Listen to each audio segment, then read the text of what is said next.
Nous sommes un peu plus de 200 collaborateurs, plus 80 pompiers. Et tout ce personnel est là pour gérer le tunnel 24 heures sur 24. Donc cette volumétrie de personnel est là pour couvrir l'amplitude horaire et l'ensemble des missions de sécurité que nous devons à nos usagers. Et le panoramique Mont-Blanc, hier on s'intéresse à un autre moyen de locomotion qui permet de rejoindre l'Italie, et celui-là, il y a plus de chances que vous l'ayez déjà emprunté au moins une fois, le tunnel du Mont-Blanc. Pour en parler, Audrey Bourdier, nous avons deux invités avec nous. Oui, tout à fait, nous avons avec nous Erwan Lebris, le directeur d'ATMB. Bonjour Erwan. Bonjour. Bonjour. Et à côté de lui, Vincent Glésial, le directeur adjoint du groupement européen du tunnel. Bonjour. Bonjour. Alors pour vous, le tunnel, ça représente quoi ? Alors pour nous, le tunnel, ça représente d'abord une formidable aventure humaine et technique. Je pense qu'on aura le temps d'en parler un peu plus tout à l'heure. Mais au-delà de cette organisation humaine et de toute la technique, c'est avant tout un ouvrage exceptionnel de près de 12 km de long qui franchit les Alpes, qui relie l'Italie à la France en passant sous l'aiguille du Midi, c'est-à-dire sous 2 km de rochers. Vous avez quelque chose à rajouter, Vincent ? Oui, pour moi, c'est comme l'a dit Charles de Gaulle lors de l'inauguration, il s'agit d'un véritable trait d'union entre les peuples. Je crois que la citation est peut-être approximative, mais il s'agissait à l'époque du plus long tunnel du monde sous la plus haute montagne d'Europe. Et ce trait d'union est fondamental et nous le vivons au quotidien au sein des équipes des GIE au service de la sécurité des usagers. Alors autant vous, Erwan Lebris, que vous, Vincent Glésial, vous avez pris vos fonctions il y a quelques mois seulement. Depuis, vous avez pris vos marques. Qu'est-ce que vous avez découvert ? Alors, donc, moi, effectivement, j'ai pris mes fonctions en tant que directeur général d'Autoroute Tunnel du Mont-Blanc au mois de février. Et à ce titre-là, je suis actionnaire et puis responsable de la moitié du tunnel, l'autre moitié étant gérée par l'Italie. Et on supervise l'entreprise GEIE, le groupement européen d'intérêt économique, qui est représenté ici par Vincent Glésial. Et donc, pour répondre à votre question, ce qui m'a surpris et rassuré aussi, c'est le niveau de sécurité qui est atteint au sein du tunnel. Voilà, tout ce qui est mis en place pour assurer aux clients du tunnel du Mont-Blanc la sécurité pendant leur traversée, pendant leurs 10 minutes de traversée vers l'Italie ou vers la France. Alors non, on va y revenir sur la sécurité. Vincent, est-ce que vous avez été surpris par certaines choses, frappé par certaines choses ? Nous sommes une entreprise binationale, biculturelle. Et ce qui m'a frappé, c'est que nous ne faisons qu'un. Il n'y a finalement pas de Français, pas d'Italiens. Il n'y a que des collaborateurs au service de la sécurité dans le tunnel, où la barrière de la langue n'existe pas, puisque nous sommes tous bilingues. Je suis probablement l'une des rares exceptions encore. Et culturellement, il y a des différences. Mais lorsque nos équipes entrent en action, toutes ces différences se gomment et nous ne faisons qu'un au service de la sécurité dans le tunnel. Est-ce que là aussi, c'est pas un élément un peu original en Europe ? Alors, j'irai pas dans le monde, parce que je connais pas non plus tous les tunnels du monde. Est-ce que c'est pas aussi ce qui fait la particularité du tunnel du Mont-Blanc ? Alors, le tunnel du Fréjus a un fonctionnement assez similaire au nôtre. Le GIE est né suite à la catastrophe de 99. Et c'est un élément fondateur. Et la mémoire, même pour ceux qui n'y étaient pas, continue à nous imprégner chaque jour. Et c'est peut-être ça qui fait nos spécificités, c'est que nous avons connu cette catastrophe et aujourd'hui, notre action au quotidien, c'est d'éviter à tout prix qu'un quelconque incident puisse se produire dans le tunnel de nouveau. Et je pense que c'est ce qui nous lie, cette mémoire collective qui agit au quotidien et qui est une mémoire collective franco-italienne. Oui, cet incendie malheureux qui a causé la mort de dizaines de personnes a profondément marqué les esprits. En termes de sécurité aussi, ça a été un électrochoc. Aujourd'hui, c'est quoi la sécurité dans le tunnel du Mont-Blanc ? C'est des caméras tous les 10 mètres, toutes les 20 mètres ? Alors, je ne vais pas pouvoir vous dire exactement le nombre de caméras. Je crois qu'on en est aux alentours de 300. Aucun espace du tunnel n'échappe à la vue des caméras. Nous avons un système de gestion centralisée qui contrôle 36 000 points de mesure chaque seconde. Donc c'est de la technologie. Un système centralisé qui analyse tous les événements. Mais c'est surtout, au-delà de la technique, des hommes entraînés au quotidien, formés au quotidien, des exercices trimestriels où nous simulons un incident, un événement dans le tunnel, des exercices inopinés chaque jour pour nos forces d'intervention, nos pompiers internes, qui sont au nombre de 80 au total, pour assurer une présence 24 heures sur 24, 7 jours sur 7 et tout au long de l'année. Voilà, c'est un dispositif complet où l'humain et la technologie s'imbriquent afin de garantir une sécurité totale. Ce sont des dispositifs de gestion de la circulation, le cadencement, qui fait que nous ne pouvons pas faire passer plus d'un certain nombre de voitures chaque heure afin de garantir, autant que faire se peut, une interdistance de 250 mètres entre chaque véhicule. C'est pour ça qu'on attend souvent au péage alors qu'il n'y a pas forcément beaucoup de voitures devant nous. Exactement. Ce qu'il faut savoir, c'est qu'une barrière de péage ne s'ouvre que 9 secondes après que la précédente se soit fermée. Et ça, cet élément-là fait partie de nos règles de sécurité sur lesquelles nous ne pouvons pas transiger. Vous ne pouvez pas transiger, même pendant les périodes de forte affluence. On va y arriver. Là, les grandes vacances, généralement, il y a des heures d'attente. On pense aussi aux vacances de Pâques, généralement très prisées des Italiens qui rentrent chez eux. Là non plus, c'est toujours 9 secondes, ça ne sera jamais moins. Alors, tant que notre règlement de sécurité ne change pas, et là, on s'adresse à des autorités qui sont au-delà de nous, des autorités gouvernementales, non, nous ne transigerons pas. Et quitte à déplaire à nos usagers pendant ces périodes de fortes affluences, pour nous, la sécurité n'a pas de prix. Et le temps d'attente fait partie du prix à payer pour garantir la sécurité. Erwan, justement, comment est-ce qu'on gère une telle affluence? Parce que ça va au-delà du tunnel, des fois ça descend même sur l'autoroute blanche. Comment est-ce qu'on se prépare? Là, j'imagine que vous êtes en plein préparatif pour l'été. Oui, effectivement. Donc pour compléter ce qu'a dit Vincent, nous nous coordonnons en permanence avec le tunnel du Mont-Blanc pour anticiper les difficultés lorsqu'elles vont malheureusement apparaître du fait de ce cadencement qui est absolument nécessaire pour préserver la sécurité de tous les usagers. Donc comment on se prépare? Eh bien en amont de l'aire du tunnel du Mont-Blanc, il y a une aire de régulation qui est localisée à Passy et qui est utilisée dans un premier temps pour trier les poids lourds, de manière à pouvoir autoriser les poids lourds uniquement, pour pouvoir autoriser à circuler dans le tunnel du Mont-Blanc uniquement les poids lourds qui sont, on va dire, environnementalement compatibles. Ça, c'est le premier aspect. C'est-à-dire, ne montent au tunnel du Mont-Blanc que les poids lourds qui sont estampillés Euro 5, Euro 6, c'est-à-dire les normes les plus drastiques au point de vue environnemental. Donc ça, c'est le premier objectif de l'aire de régulation qui est en amont. Le second, c'est justement ce que vous évoquez là, c'est-à-dire servir on va dire de verrou de sécurité et de régulation si jamais il y a une difficulté particulière au tunnel du Mont-Blanc. Et cette aire nous permet de stocker des poids lourds pour éviter trop de poids lourds dans la rampe, pour temporiser le temps d'attente des véhicules légers, des vacanciers, des poids lourds en entrée dans le tunnel de manière à préserver cette sécurité. Et vous mentionniez tout à l'heure les pics d'activité, et c'est vrai qu'ils sont réels.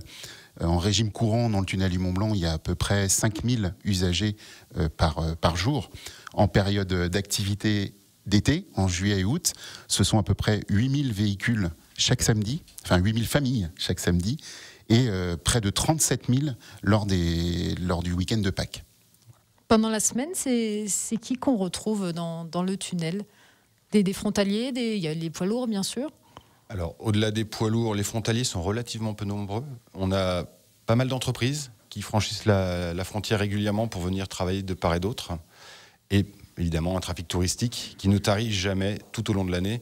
Nous sommes dans un territoire fantastique et qui a la chance de pouvoir fonctionner printemps, été, hiver, automne. Enfin, on joue les 4 saisons chez nous. Voilà, Erwan, quelque chose à rajouter?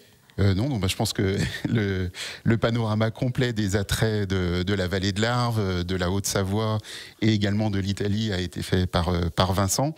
Après, ça se traduit par les chiffres que j'ai évoqués tout à l'heure, énormément de personnes qui viennent de France, d'Italie, mais aussi de Suisse pour utiliser le tunnel et les axes routiers. Erwan Lebris et Vincent Glésial, donc restez avec nous. On continue de parler d'ATMB et de ce magnifique tunnel, le tunnel du Mont-Blanc qui nous permet de traverser quand même ce magnifique massif et tout ça à l'aplomb de l'Aiguille du Midi. Restez avec nous, la suite de l'interview c'est dans 3 minutes, bougez pas. Nous avons à nos côtés Erwan Lebris, le directeur d'ATMB, et Vincent Glésial, le directeur adjoint du groupement européen du tunnel du Mont-Blanc. André. Et oui, le tunnel du Mont-Blanc qui est emprunté quotidiennement par 5000 véhicules, on le disait tout à l'heure. Alors quand on prend le tunnel, on voit quelques agents, on voit ceux qui nous vendent le ticket au guichet, on voit peut-être 2-3 personnes qui sont en intervention, mais c'est tout. Pourtant derrière, c'est une vraie fourmilière. On parlait des 80 pompiers tout à l'heure, il y a beaucoup plus derrière.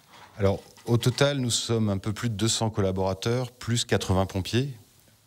Et tout ce personnel est là pour gérer le tunnel 24 heures sur 24. Donc cette volumétrie de personnel est là pour couvrir l'amplitude horaire et l'ensemble des missions de sécurité que nous devons à nos usagers. Il y a évidemment aussi des personnels administratifs qui sont là pour gérer le quotidien et faire en sorte aussi que l'ensemble des équipes directement opérationnelles puissent travailler, et une grosse force technique qui permet de maintenir le tunnel au quotidien, chaque jour, chaque nuit, et lors des grandes phases de travaux, telles que celles qu'on a pu connaître l'année dernière lors d'une fermeture de 3 semaines, et on en parlera tout à l'heure lors de la fermeture de cet automne. On va y revenir. Justement, Vincent, vous en parliez juste avant la pause. Pour vous, le tunnel du Mont-Blanc, c'est un trait d'union vraiment entre la France et l'Italie, entre la vallée de Chamonix et le Val d'Aoste. C'est encore ça aujourd'hui ou c'est bien plus? Alors, il y a évidemment les aspects économiques. Le tunnel permet de faire circuler des marchandises, faire circuler des hommes et des femmes qui ont une activité économique directe ou indirecte via le tourisme. Mais au-delà de ça, c'est un véritable outil au service du développement, pour moi, des 2 vallées. Et ce tunnel est piloté, opéré par des gens des vallées. Nos collaborateurs sont, surtout du côté italien, sont principalement du Val d'Aoste. Donc ils transpirent, vivent, respirent le tunnel depuis qu'ils sont nés et le connaissent depuis toujours et l'empruntent depuis toujours. C'est un tout petit peu moins vrai côté français. Mais néanmoins, ce tunnel est aussi un lien entre nos 2 peuples au travers des collaborateurs qui vivent, pour certains, chacun de leur côté, d'autres se rencontrent, se marient et créent des familles binationales de part et d'autre de la frontière. Arwin Lebris, vous n'êtes pas marié à une Italienne? Non, je suis breton et marié à une bretonne, mais je découvre depuis quelques mois tous les attraits de ce territoire qui est très attachant, autant que la Bretagne. Voilà. Alors, on parle du tunnel, bien sûr, autour de ça, il y a des histoires. Alors, apparemment, vous n'avez pas le droit de toutes nous les dire, mais est-ce que vous avez des petites anecdotes quand même à nous raconter? Alors, je vais déjà les contextualiser. Ce qu'il faut savoir, c'est qu'à partir du moment où un véhicule, quel qu'il soit, s'arrête dans le tunnel, il est identifié par notre système de vidéosurveillance, et donc nos caméras se braquent sur lui.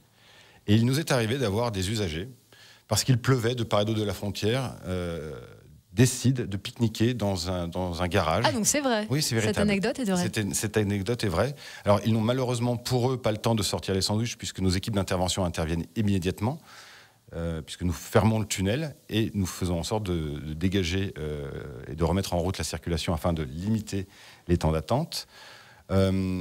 Et une histoire qui m'a été racontée, c'est une séparation qui aurait eu lieu dans le tunnel.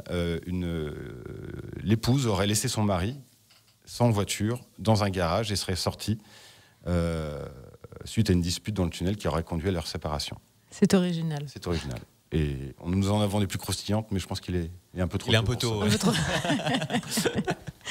Justement, ces anecdotes, ça peut faire sourire, mais de manière générale, est-ce que là aussi, les automobilistes ont cette mémoire de l'incendie et font pas de bêtises de manière générale? Alors, majoritairement, les conducteurs sont respectueux des règles de circulation.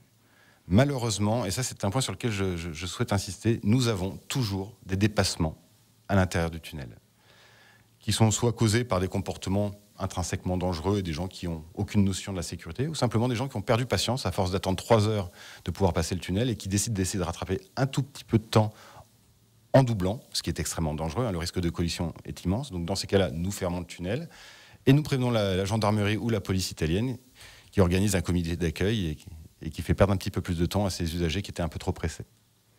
Le tunnel du Mont-Blanc qui sera à nouveau fermé cet automne. Cette fois, c'est un chantier colossal qui va commencer. C'est inédit comme fermeture. 15 semaines de fermeture.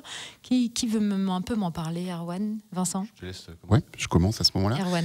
Donc effectivement, Vincent évoquait tout à l'heure Charles de Gaulle pour l'ouverture du tunnel.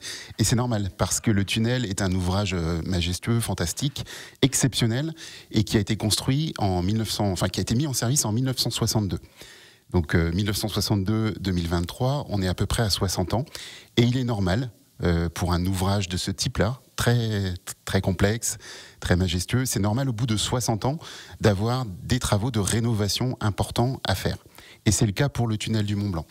Pour lui permettre encore une activité pour encore un grand nombre de dizaines d'années, il devient nécessaire de faire des travaux d'ampleur dans ce tunnel. Ces travaux, ils sont de deux types. Il y a des travaux qui sont engagés sur la partie où l'on roule, ça s'appelle les dalles. On roule sur des dalles, ce sont des ponts successifs qui permettent aux usagers de franchir le tunnel depuis la France vers l'Italie. Donc tous ces ponts-là nécessitent parfois des travaux de rénovation. Mais ces travaux de rénovation-là, ils peuvent être engagés de nuit. Voilà, et c'est ce qui est fait par le tunnel autant que possible, c'est-à-dire de réduire l'impact sur l'exploitation et sur les usagers en travaillant, lorsque c'est possible, uniquement de nuit. Donc ça mobilise énormément d'équipes. Vincent en a parlé tout à l'heure. Le tunnel est fermé à 19h30. Là interviennent les entreprises et toutes les équipes du tunnel pour faire des travaux importants. Ça a été le cas au printemps, et rendre à la circulation à 6h30 du matin. Voilà.